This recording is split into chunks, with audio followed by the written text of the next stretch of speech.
have a question. Yeah. Why are they making Jack Perry go for the title? I don't know. I can't seem to wrap my head around it. You know what would be cool? They have a whole fucking roster of people that they don't use, and they're making a champion go for a championship when Darby is the number one contender, but they're saving that for fucking Grand Slam or whatever. Oh my God! Why would you not make that just the next thing instead of waiting for Grand Slam? Just make Darby go for it. What if Jack Perry wins, and then they have Jack Perry versus Darby Allin rematch at Grand Slam? And so Danielson's just a transitional champion. Danielson did a whole promo. He's like, I'm not going anywhere until I lose this goddamn title, and I'm gonna fight for it. And then I'm gonna win. And anyone who wants the title, come and get it. And then Jack Perry's like, hey, Brian, I'm coming. And then he attacks him from behind. And Why then was he he holds like up, kind of British? And then he holds up both titles like fucking Roman Reigns in the same position. Yeah. And he's like, goo goo gaga. That ain't happening. Why though? Of all that, you have like 85 fucking wrestlers. You know who would have been a great first challenger for Danielson? Claudio? No, because Claudio's also holding a championship, you dingus. And so is Pac, who's challenging for the international. See, okay, here's what they should have done. No, don't make an exception. No. Don't make an exception because they're in a tag team. I forgot. I'm going to be honest. I genuinely forgot they won the Trios ladder match. I forgot. Okay, all right.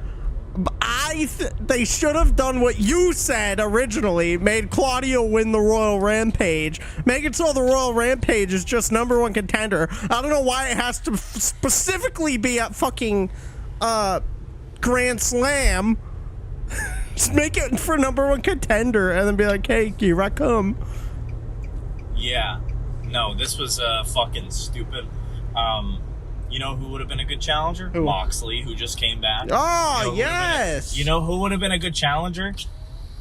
You probably could have given us Roddy Strong versus Danielson. Roddy Strong's at a point where I feel like he could challenge for it. You could have given, dude, I don't fucking know. Literally anyone. What percent of the roster is champions? Not a big one, that's for sure. There's so many people. So many people. You could have done a totally separate World Championship match. You could have done a totally separate TNT Championship match. Why are we pushing this idea? Why are we like dancing around this idea of having so many double champions at the same time? I don't know. I hate it. I hate it too, dude. And I really don't know. The only, maybe I could entertain like, no, I don't even know. I was going to say maybe I could entertain Darby costing Jack Perry the title, but like, it looks like he's going to be doing a program with Mox. Right. I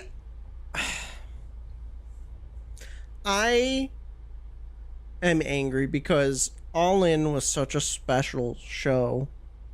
Yeah, like how are we... So I'm not going to write off that. It was a good episode of Dynamite, but like, we came from an awesome show to the same shit happening. Why are we like, we're regressing? Yeah, it's... Every pay-per-view is good, and then they come back to their weekly show, and it's just like, what the fuck, man? Yeah, dog. Like, there were definitely good parts of Dynamite. It was not a bad episode, but like, fuck. The big thing outweighs the bad. Or the good, I mean. It sucks, too, because, like, I feel like it made such a really good segment that a lot of people were looking forward to. It just kind of diminished that. Right. Because it literally could have been anyone. He basically threw out an open challenge, and it could have been anyone. Yeah.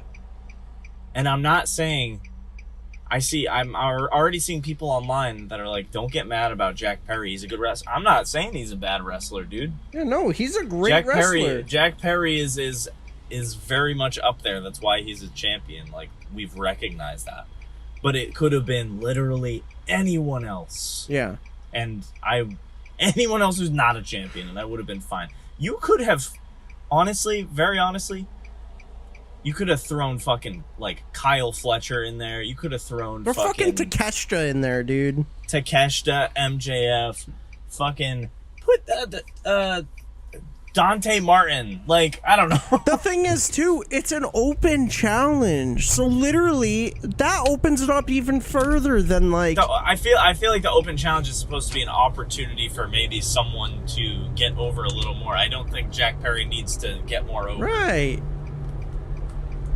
But what do I know, huh? Yeah, we don't own a wrestling company. We don't know anything. We're just two guys with a microphone, and many people think we're fucking idiots.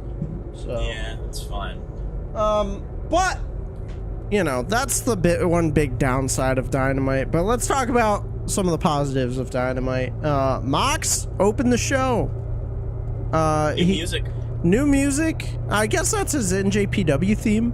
I didn't know that. Oh.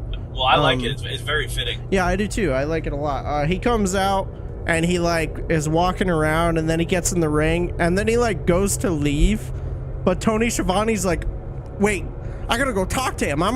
Someone give me a mic." And he like gets up and runs out there, and he's like, Mox, where you been, old pal?" He's like, "Where you been, buddy?" And he's like, "I've been doing a lot of thinking, and Darby, I gotta talk to you, but you're not here tonight, but I gotta talk to you, Darby." And he's like, "Oh, and one more thing." And he like looks at Tony Schiavone and speaks into the mic, and he goes, "This is gonna take a while for all you to wrap your brains around this, but this is not your company anymore." And then he walks away. And it's like, finally. Huh? Not your company anymore. Baby. They tried doing heel mocks for a minute when he was in the BCC, and it didn't really work. I think people will just cheer for Moxley no matter what. Yeah, I think so. But this is like, his vibes are strange. Yeah, a lot of people immediately said, "Oh my God, Shane McMahon." What? Yeah, a lot of people said, "Oh my God, this is building to Shane McMahon to come out and be like, because it's not your company anymore." Who's he talking to? Yeah. He's like, "It's not your company anymore." So people are like, "Oh, is he talking to Tony Khan? Like, because he knows Tony Khan's in Schiavone's ear? Is he talking to Tony Khan? Not your company anymore? Is Shane coming in and fucking stuff up?"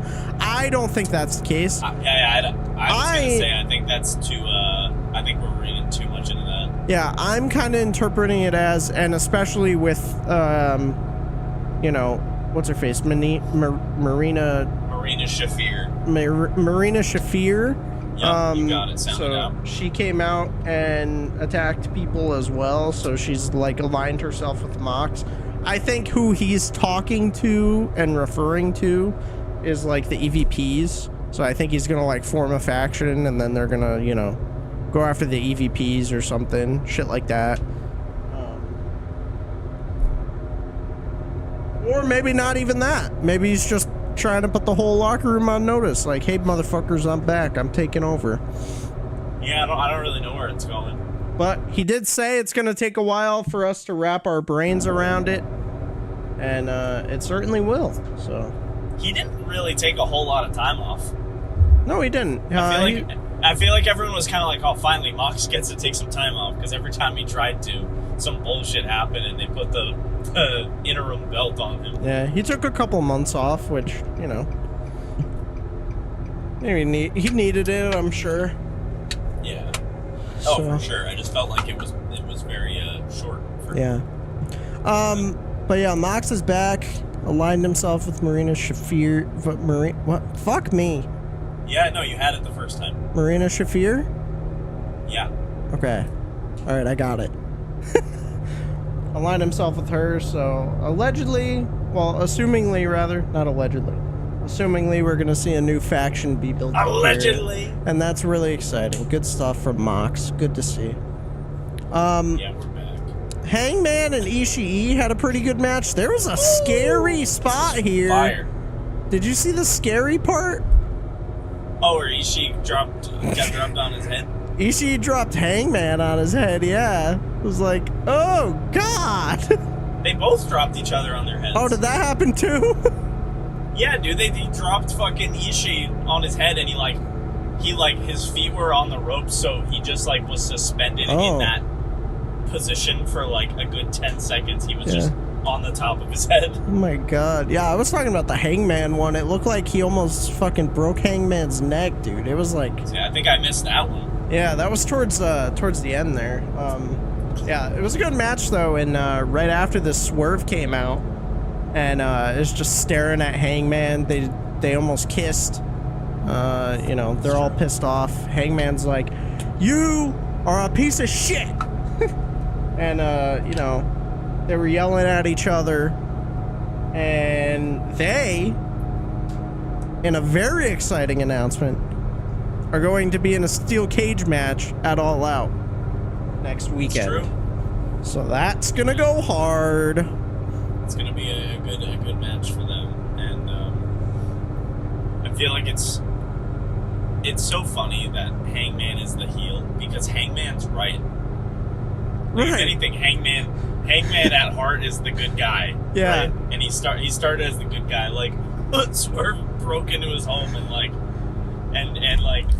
you know, went to his baby and fucking messed with his home and his family.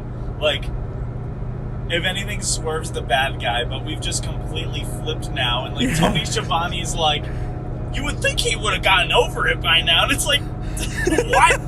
Dog, that's not how it works. Yeah. But if people are booing him and cheering Swerve, which is, it's just so funny. And like, I'm not mad about it. It's just funny because it should be the other way around. Yeah, it should, but, you know, morally it's like, oh my God, Hangman's so mad. Like, yeah, dude, Swerve broke into his house. Everybody wanted, though. Yeah. And I don't think it's gonna end their feud.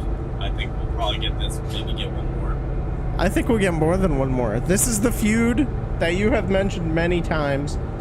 This is the Randy Orton Edge. It's the John Cena Edge. I still think it should have been Hangman at All In. And Swerve. You know, it's good stuff. But, you know, should have been Hangman at All In. It should have. But we digress. It wasn't. We didn't get our wishes, but it's okay. MJF. Oh no, let me talk about the learning tree. Oh God. Dude, there was a backstage segment. Hey, I'm gonna say it. What? I might be over it. Oh, you're over the learning tree?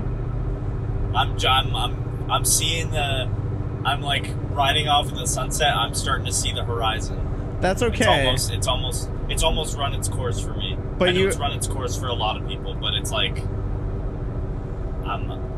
we're almost done here. I'm almost done. It has, but you have to admit, he stared at the camera with that dumb smile for like 2 minutes while everyone else was talking. Yeah. And then she said, Chris, I gotta ask you. And then he slowly puts his hand up, holds it there, and then goes, hi guys! And the crowd fucking cackled, dude. It was very funny. It is. It's funny. Yeah, I'm over it too. Like, I'm like, we don't need as much as we get from this, but I don't know. It makes me chuckle. So, I will say, dude, Big Bill is where it's at. Big Bill's the best part. He is over as hell. With every crowd, he is over as hell. Yeah. He's just... Dude, Cardiff loved him. His fucking champagne. Cardiff made him babyface. Yeah, dude. And I love that. And I think he's... As much as, you know, we have bashed Chris Jericho in the past. He has helped him and Ricky Starks too. Yep. Almost a year ago now. They both helped make Big Bill more of a character that you want to see every week. Yeah. He seems like a cool dude, you know? I get like good vibes from Big Bill. Yeah, he just seems like a fun guy. His story's really good too. Like I know you didn't watch wrestling, but like he used to be in WWE as Big Cass. Okay. And like go watch like some Big Cass promos. Him and Enzo were a tag team and they were like hella over with the crowd. Oh, that's cool. And then but his story's really cool. He had a lot of like alcohol, like substance abuse type issues that he recovered from. Yeah. And then he looked a lot less shredded than he does now. I'll say that. He like looks fantastic now. That's good.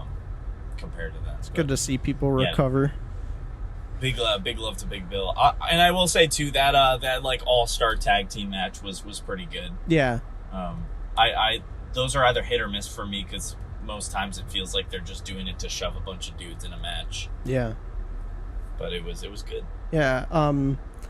Chris Jericho, Renee asked Chris Jericho about Hook, and he said, Hook, he's only the champion because he listened to the Learning Tree's lessons. So congrats. I'm the longest reigning ever for the world champion in history. Congrats, Hook. Good job listening to all my lessons. So proud of you. So a little goofy there. MJF came out for a promo. MJF. My name's Jeff. MJF came out for a promo. Serious. He was all mad and serious. He's like, I am in tremendous pain.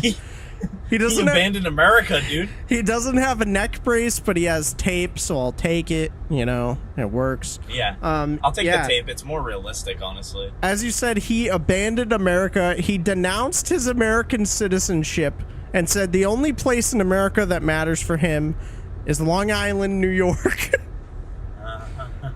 Well, yeah. He hates America now. That gimmick is done. And I was curious because like he came out and I was like, no America stuff. I was like, was that it? Yeah. But honestly, the payoff was a lot better because it was just kind of like he just totally fucking flipped. Yeah. 180. I hate America. Fuck you guys. Yeah. So it was pretty good. Daniel Garcia. You know what? He's so real for that. He is. I kind of align with him more now. I kind of like MJF, you guys. he's a good guy. He kind of got a point. Daniel Garcia came out and said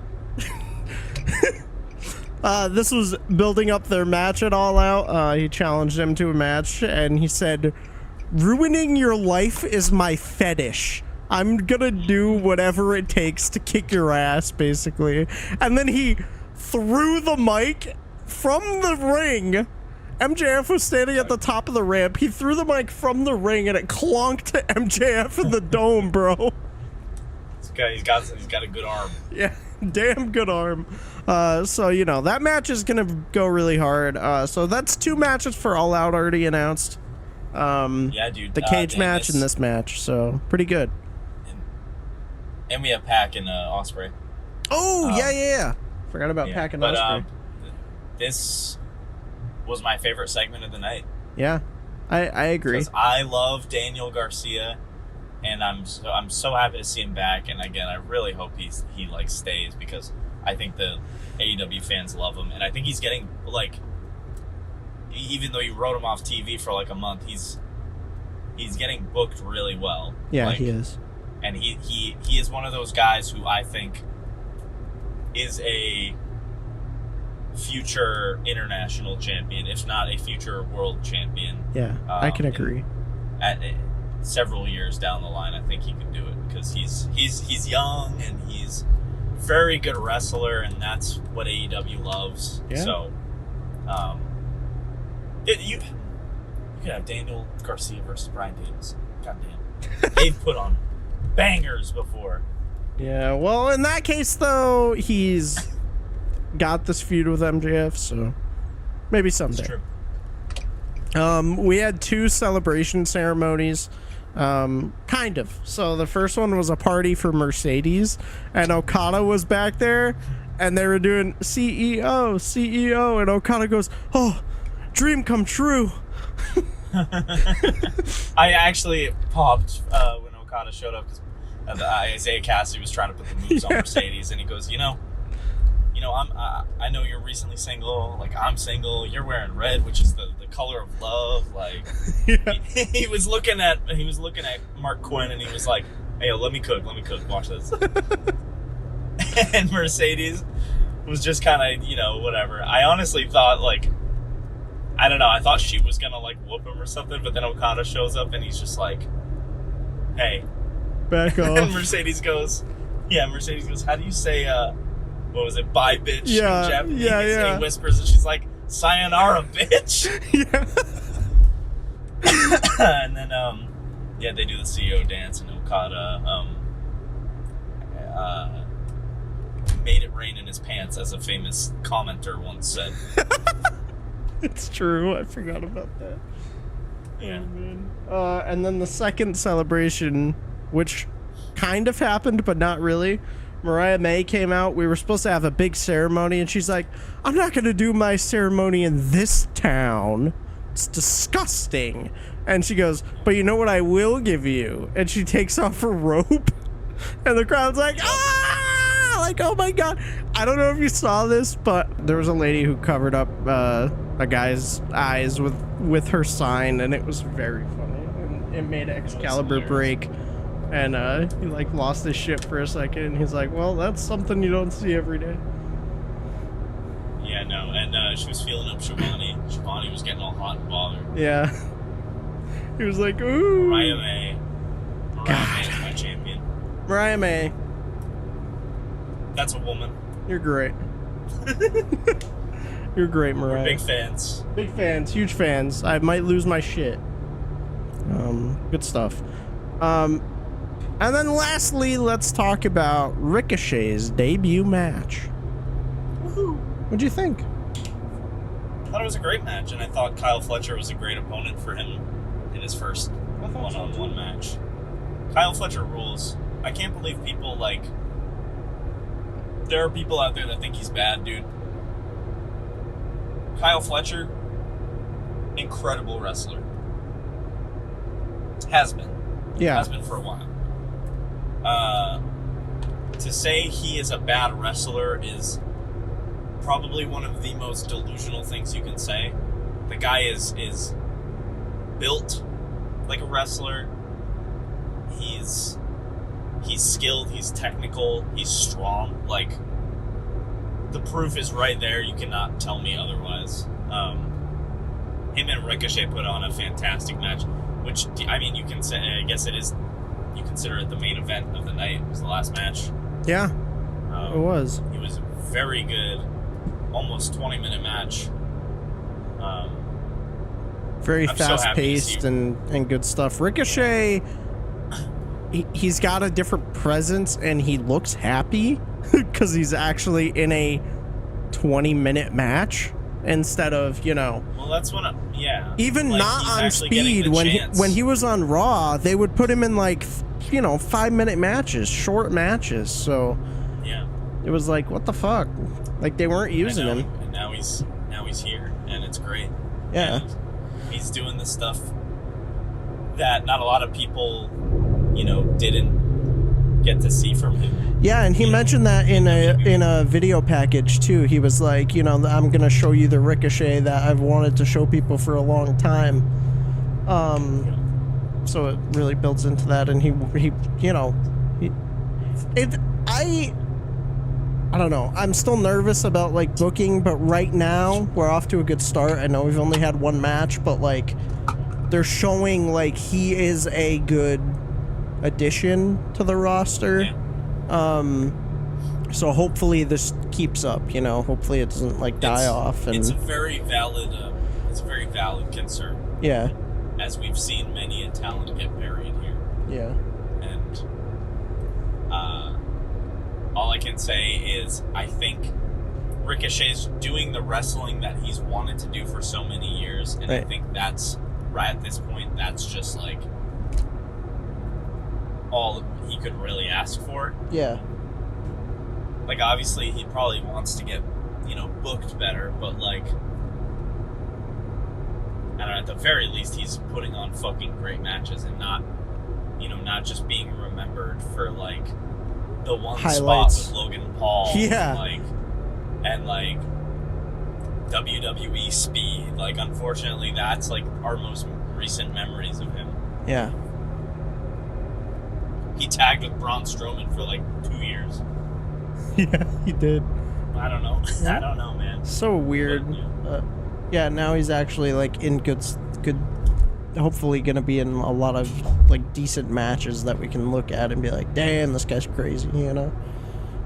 Yeah. Shit. Right after the match, Ricochet standing in the ring. Will Ospreay's music hits. He comes out, and then Pac, like a little gremlin, sneaks up behind him. Fucking like Hurricane Rana's him from behind, and just fucking destroys Will Ospreay, dude. On the stage too. On the stage. This was disgusting. It was crazy, and Pac's like, "Hey, Willie boy, little Billy, don't forget about me, pal. You're not facing Ricky yet." Yeah, and he said like, "Ricochet, he's mine." And it's funny too because it's like, coming into AEW, everyone's like, okay, Ricochet, Will Ospreay, the rematch. Yeah. And so that's the tease we got, but it's like, not quite yet. You gotta deal with me first. Yeah. Okay. Pac was the very first All-Atlantic champion, which soon got changed to the International Championship. Oh, okay. So, fun little tidbit there. I would love to see him hold it again, but obviously Will Ospreay just won. That's not going to happen yet. Yeah. Pac is also one of my favorite wrestlers ever. He's actually the very first wrestling shirt I bought was Adrian Neville, which is what his name in WWE was. Really? Yeah, and it was like the ugliest shirt ever. Like, it was just like this ugly shade of purple. I love purple. It's one of my favorite colors. Shout out to purple. No shade to anyone who likes purple. But this was like, I don't know. This shirt wasn't it, but apparently I thought it was. It was like, was it like purple and it just like had his render on it or something? Probably. Probably. I honestly don't. I just remember it being purple. That's funny. But yeah, the dude can wrestle a good match. Him and Ospreay are gonna fucking shred. I'm so excited. Yeah, it's gonna be a banger. He is also a trios champion, and that makes me very angry. Yeah. Yeah. Can they remedy this problem? Find out in the next one. Patriarchy should have just kept it. They should have retained. Patriarchy should have just kept it. I wonder why they put him on. I don't know. Guys. Maybe it was to have them like stand as champions with Danielson, but I don't know. I don't think it was. That's just popped into my head. There's 3 people going for the world title right now. Darby, Christian, Jack Perry. Yeah. Fatal 4-way. Book it. Book it. Have it at a Grand Slam. Gets rid of all your problems. I don't like the looming. I guess it creates the intrigue of like, oh, he could maybe lose it to this guy, or lose it to this guy, or it creates the sort of what am I trying to say? Like, just the idea of these matches that we've wanted to see. Right. But I don't like the idea of multiple threats. I feel like that was also kind of what was happening to MJF when he was world champion, because he had like Samoa Joe after him and he had Jay White after him. That's true. And, you know, I liked that one just a little bit better because at least it made sense in the sense that like Joe was like, oh, if I help you, you got to give me a world title shot after your match with Jay White. Right. I wasn't crazy about that whole program, but regardless, I don't like this one because it just feels like sporadic. Like Darby's challenging. When is it? Like end of September is Grand Slam? I think so. And then Christian could just be at any point, and then Jack Perry's this weekend. And then it's like, well, I guess after Jack Perry, then it's when we start building towards Darby, maybe. But it's like, what's also going on with him and Mox? Is that going to connect to the story with Darby and Bryan, because Bryan and Mox are in Blackpool Combat Club. Is the Blackpool Combat Club still like a thing? You know, there's so many, like, it's that problem we see in AEW where there's so many, like, interwoven things. We don't have the full story on Moxley's new whatever this is, but you know, you could run into that problem really easily. Yeah. And it's just so messy. You know. Yeah. But it's great when the pay-per-views happen. They all come together so nicely. Right. Somehow, and then it's like, what? Break up again. I don't know. It's whack.